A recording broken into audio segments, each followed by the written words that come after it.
Yes. See now, chapter number 4, quasi contract. So first thing we need to know, what do you mean by the word quasi? So quasi means what? So can anyone tell me what do you mean by quasi contract? So quasi contract means it is one kind of artificial contract. So it is not a real contract at all. It is one kind of artificial contract. Such type of contract does not exist at all. So very clear, it is artificial contract. Such kind of contracts does not exist at all. So in short, you can say quasi contract means it is a contract imposed upon the parties with the help of court of law or through the court of law. So here quasi contract comes under the purview of what? Court of law. So here court of law will impose certain restriction on the parties, or they court of law will give some indication to the party, so that parties are obligated to perform the contract, or parties are obligated to perform the contract. So suppose there are two parties A and B. There are two parties A and B. B left certain goods in A's house. B left certain goods in A's house. So in that case, it is a duty of A to return the goods to B. So this contract, returning the goods by A to B, is implied by law. That is implied with the help of court of law. So that is the meaning of quasi contract. So you see, in simple, you can say quasi contract is an obligation on the parties imposed by law, even when there is a no real contract exists. That's what I meant. That means here there is artificial contract. This type of contract arises when the parties have not intended to enter into a contract, but as per the law they are obligated to enter into a contract. You can use this example. See this, A finds certain goods in his house left by B by mistake. So A is bound to return them to the B, because B is a true owner, isn't it? Here B is a true owner. Mistakenly he has left some goods in A's house. So the law expects A to make efforts to find B and return the goods to B. So this is an example of a quasi contract. So now after knowing the meaning of quasi contract, next thing we need to know is features of quasi contract. By the meaning itself, you can derive one or two features of quasi contract, and this chapter is very small chapter because only two topics are involved in this. One is quasi contract and one more is discharge of a contract. So now we are discussing about the quasi contract features. First one, it is not created by an agreement, rather it is imposed by law. What do you mean by agreement? Agreement means you want to sell something. You want to sell something to another person. In that case, if you want such transaction to be in written form, then there is an agreement, or in oral form maybe there is an agreement. Agreement means there is a two parties. There is a two parties. Suppose there is A and B. So you now it is a transaction between A and B only, because they are parties to the agreement. C cannot enter into an agreement. So this is a formal procedure. This is a formal procedure of contract. But in the case of quasi contract, what happens? It suddenly arises. It is unexpected and it suddenly arises with the help of law or with the help of court. Court will decide what you are going to do. Court will decide what are the obligations you need to carry out. So that is the meaning of a quasi contract. First thing, first feature. Second one, it is not a real contract, but it is an obligation imposed on the party by law. That is nothing but it is an artificial contract, or such type of contract does not exist at all. That is the second feature of quasi contract. Now we need to see the third one. See this. It arises from the duties of the party and not by the promise made by him. What do you mean by this? Arises from the duties of the party. So if we take the example of finder of a lost good, if we take the example of finder of lost good, what is the duty of the finder? The duty of the finder is he should make an honest attempt to find the real owner of the goods. He should make an honest attempt to find the real owner of the goods. Then, in case real owner is not traceable, then only he can use that good. So that is the duty, and it is not a promise. So this duty is specified under Indian Contract Act. So that is the meaning of quasi contract. So here there is a no preempted promise, but there is an obligation imposed by law. That is third one. So now fourth one, it rests on the principle of equity. So that means what? Everyone is treated as equal, or justice is given to everybody. That means you cannot make a profit at the expenses of others' loss. You cannot make a profit at the expense of others' loss. That means you cannot cheat anyone. You cannot cheat anyone, or you cannot make secret profit by not disclosing your intention. So that is the meaning of this one. See this. So everyone is treated as equal under quasi contract because all the transactions are carried with the help of court. So that is the fourth one. Fifth one. A suit for breach may be filed in the same way as in the case of breach of real contract. So what do you mean by breach of a contract? So can anyone tell me what do you mean by breach here? Breach of contract means what? Can you tell me what do you mean by breach of contract? Yes. What do you mean by breach of a contract? What do you mean by the word breach? Anyone? What do you mean by the word breach? See, breach of a contract means failure to perform the contract. Yes, law break. Breach means, yeah, correct. Nishant is saying correct. Law break.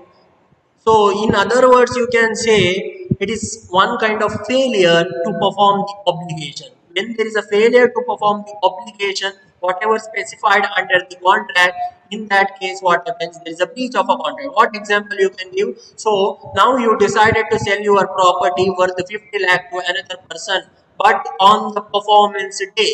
So there is one specific date is mentioned. Suppose let me say November 5th you are going to sell the property.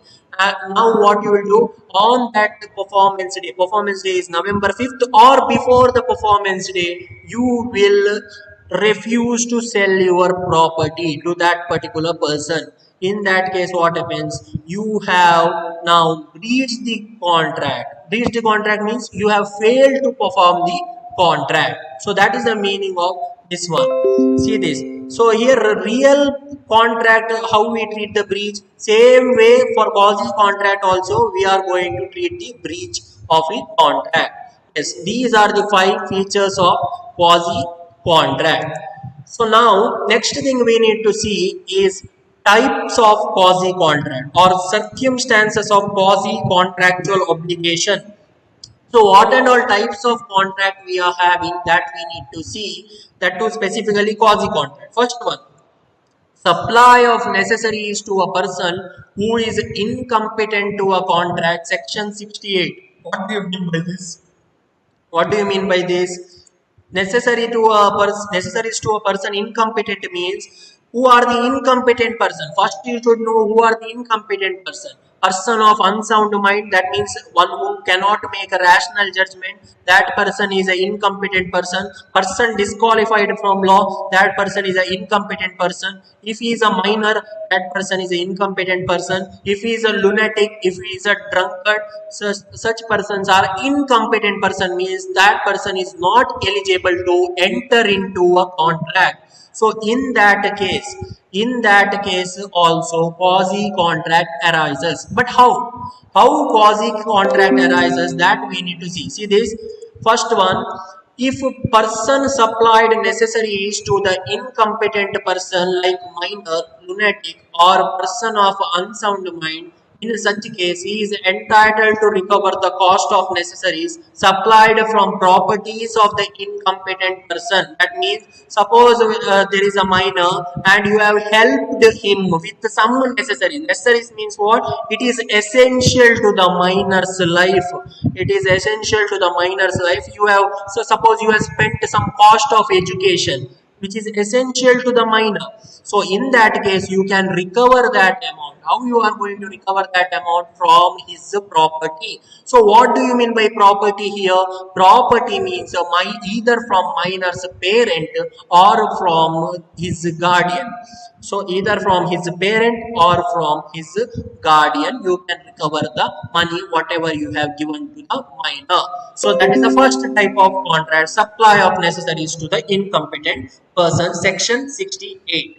Is next one, payment by an interested person, section 69. So what do you mean by interested person? Interested person is someone who is not legally eligible to pay under the contract. That means he is a one kind of outsider. Interested person is one kind of outsider. He is going to pay the money on behalf of some other person. So let us take an example here. There is a two parties, A and B. So now B has given loan to A. B has given 50 lakh loan to A. Now A returned only 25 lakh. So what happens? Remaining 25 lakh now C will give. C will give. He is not a party to the contract, but he is an interested person. What do you mean by the word interested here?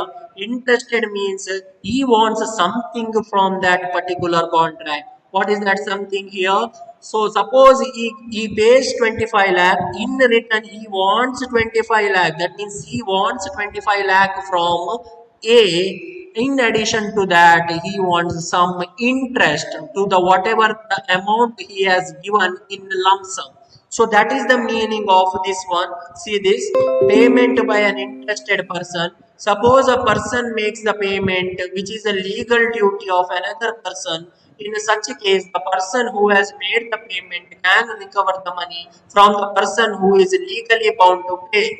Okay, so what example you can give here? Protecting the property of a person by another when it is going to be auctioned. So you know, right, what is auction? So under auction, what happens? So in case if you don't pay the loan, suppose there is a house loan. If you don't pay the house loan, what happens? Bank will seize your house and they will make one auction, isn't it? So during the auction, what happens? Many people will come and they will make a bid. There is one tender they will give. Then after that they will make a bid. So during that process, suppose anyone comes and says that I am going to give all the money, whatever is due from one particular person to the respected bank. So in that case, what happens? He becomes an interested person. So that is the meaning of this one. See this, payment by an interested person, section 69. So now, under payment by interested person, again there are certain conditions. There are certain conditions they have mentioned. See this, the person making the payment must be interested in paying the amount. That means he should gain something from that. If he doesn't gain anything from that, in that case he is not an interested person. So very clear. Second one, the person making the payment must not be legally bound to pay. That means in the contract between A and B, C is not an legally bound to pay. Why? Because C is a third party. So C can be an interested person provided he wants some benefit from that particular contract. Yes. So now third one, if you see, the other person must be legally bound to make the payment. That means suppose A and B has given loan to A, so A should now repay the loan. So that is the meaning of legally bound to make the payment. Fourth one, the payment must not be made to self. So interested person cannot make the payment to the self. In that case, it is not a quasi contract. So that is the meaning of this one. So first two type we have discussed. First one is supply of necessary to the person. who are incompetent to the contract. Second one, payment by an interested person. So now third one we need to see is a non-gratuitous act, section 70. So what do you mean by gratuitous act? What do you mean by gratuitous act? Can anyone tell me what do you mean by gratuitous act? Gratuitous act. Can anyone tell me the meaning of gratuitous?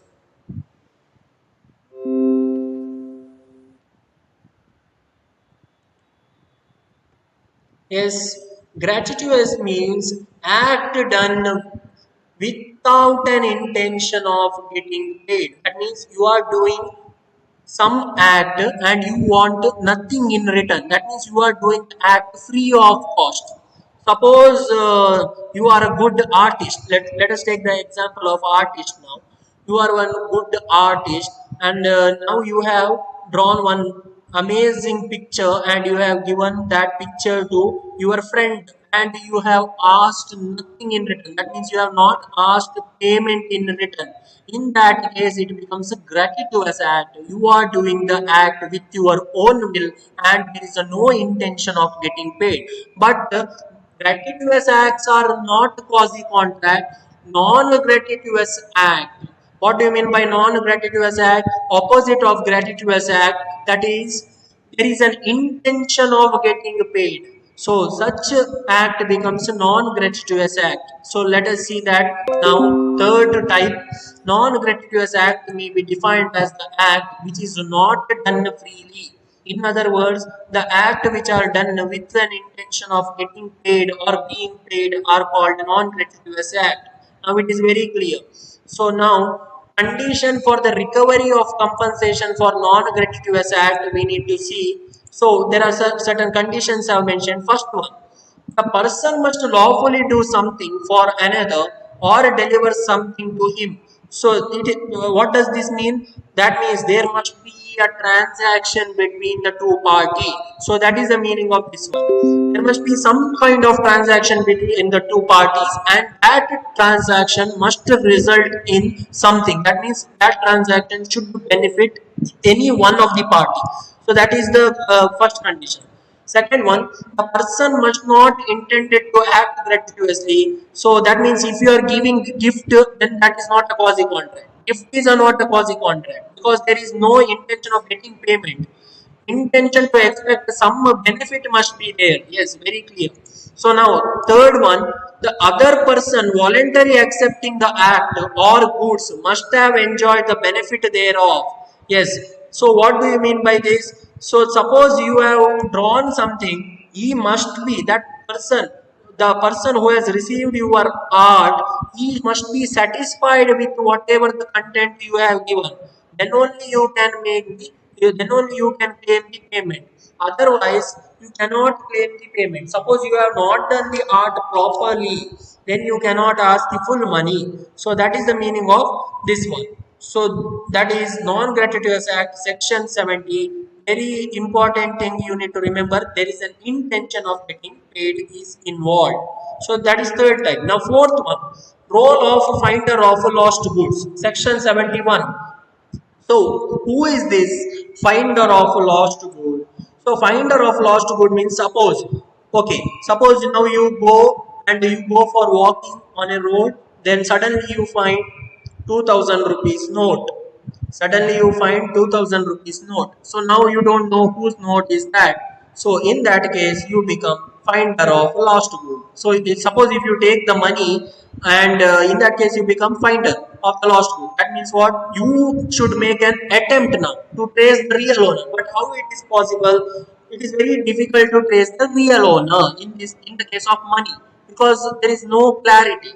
Suppose there is any CCTV located in that particular area, then only you can make the attempt.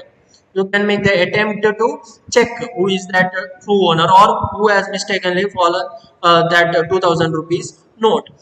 But here, finder of the lost goods, if we see a person who finds the lost property or goods belonging to another and takes them into his custody, becomes the finder of the goods. In such case, goods do not become the property of the finder. So, in short, what you can say, finder of the lost good is not a real owner of the good.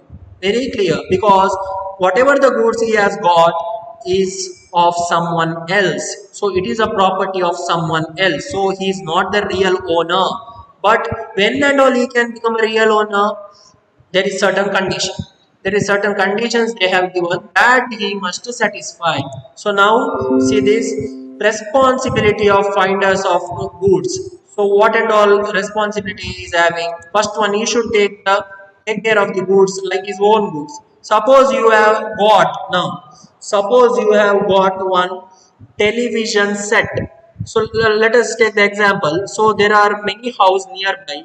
A, B, C. There are three types of houses. A, B, C. C ordered television set from Amazon. C ordered television set from Amazon, but Amazon people delivered the television set to B. Okay, so but C doesn't know that B has received the television set, and what B will do, and C has, and provided C has made the payment in card payment he has done. So now B has the property. Now B will damage the property. B will damage the property. Actually, property belongs to C. In that case, what happens? Finder of the lost goods should compensate the real owner. So that is the meaning of this one. See this. So he should take care of goods like his own good. So if he treats like someone else's good, and if he does any negligence, then he is liable to compensate. Duty to trace the true owner, that is there, and return the goods found to him. Yes. Then next is he has no right to use the goods found by him. Yes. So when and all he can use the goods, he can use the goods only when true owner is not found, or goods are perishable in nature. Suppose you have found some vegetable or milk product. So these products are perishable in nature. Perishable means it can last for up to 2 or 3 days. After that, you cannot keep such goods, isn't it? In that case, you can sell the goods. There is one option: you can sell the goods, or you can use that particular goods. Yes. So that is the meaning of this one. Then he can retain the goods against the whole world except for the true owner. That means, suppose it is the original owner is C. Now B has the goods. Suppose A comes and claims the goods, he can keep the goods because A is not a true owner. True owner is C. That is the meaning of this one. Yes. So now, after knowing the responsibility of finder of the goods, next thing we need to know is the rights of finder of the goods. What and all rights or provisions or power is given to the finder of the goods. First one, he can sell the goods when it is of perishable in nature, that we have already discussed. Then second one is when he is unable to trace the true owner in spite of his best effort, then he can sell the goods. That means he should make some effort. Without making an effort, suppose there is a 2000 note example I told, you are not making an effort to find the real owner, then you cannot use that money. At least you should try to find out whose money is that, then only you can use the good. That is the meaning of this one. Yes. So there are two conditions under which he can sell the goods that we have discussed. That is nothing but rights of the finder. So now, till now we have discussed 4 types. The last type is payment of money. Payment of money or delivery of goods by mistake or under coercion. So in that case, quasi contract happens. Why quasi contract happens? So now we discuss the example of how this one television set. So original television set is ordered by C, but it is mistakenly delivered to B. In that case, it is a duty of B to return the television set to C. Why? Because C is the original owner and he has made the payment with the help of card. Yes. So it is, so whatever the duty arises, suddenly that duty arises, no, that is with the help of court of law or as per the provisions of law or as per the provisions of Indian Contract Act of 1872. That is the meaning of quasi contract. It is an imposition by law. Yes, then that party has to perform the contract. Yes, see this fifth one, payment of money or delivery of goods by mistake under coercion, section 72. In the above case, person receiving the money or goods must repay or return the same to the person who has paid or delivered by mistake or under coercion. Yes, That example we have discussed, television set example. Yes. So now, what if obligations are not performed? So under that case, what happens? Compensation for failure to discharge the obligation created by quasi contract will be treated as a breach of a contract, and compensation is payable in the same way as in the case of breach of real contract. That means, suppose even after court's indication, if any party fails to perform the contract, in that case, quasi contract is treated as a real contract, and whatever the condition or whatever the damage applicable in the case of breach of real contract is applicable to the fictional contract or quasi contract. So that is the meaning of this one. Yes. So these are the things comes under the concept of quasi contract. So till now we have discussed the meaning of quasi contract and five types of quasi contract. What are the five types of quasi contract? First is supply of necessary to the incompetent person, then payment by an interested person, then a non-gratuitous act, then role of finder of lost goods, then suppose goods are delivered by mistake or under coercion, and also we discussed the features of quasi contract. So any doubt regarding this you can ask.